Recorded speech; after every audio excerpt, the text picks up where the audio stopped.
What is Affiliate Tracker and how to use it? An affiliate tracker is a powerful GPS for your marketing campaigns. It is a software which manages your every single click, conversion and sale generated through your affiliate links. It tells you what is working for you or what is not working for you. Without tracker, it is very difficult to track your activities for affiliate. So let's discuss why you need tracker. It helps you for data-driven decisions, your traffic sources, landing pages and ads, and which offer are most profitable. It optimizes your ROI. It helps you to stop using those campaigns which is wasting your money and not converting your sales. It also identifies frauds. It detects fake links and ensure that you are getting paid for legitimate traffic.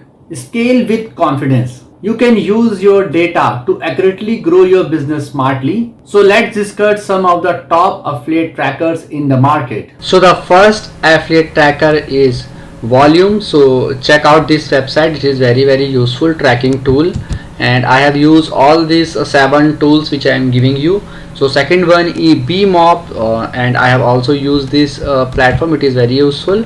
Trackier is also very useful, and I am into affiliate marketing. You can check this tool as well. I have experience in this, and if you have any problem you can comment me about this. And Binom is very also useful, binom.org, and Keitaro is also very useful that you can try out, and you can check it out. You can sign up here. Next one is Trackier.com, which you can try it out. And the last one is Offer 18, which is a very good performance marketing platform, which you should look for all these 7 platforms, and these are trackers are very useful. You can try for them for free of cost. For some time you can request for a free trial as well, and you can see in many platforms no credit card are required, so you can try them anytime and see how it works. So I hope friends now you will be able to use affiliate tracker and grow your campaigns and get better in affiliate marketing. So if you find this video helpful, just hit on the like button and also subscribe my channel for upcoming videos.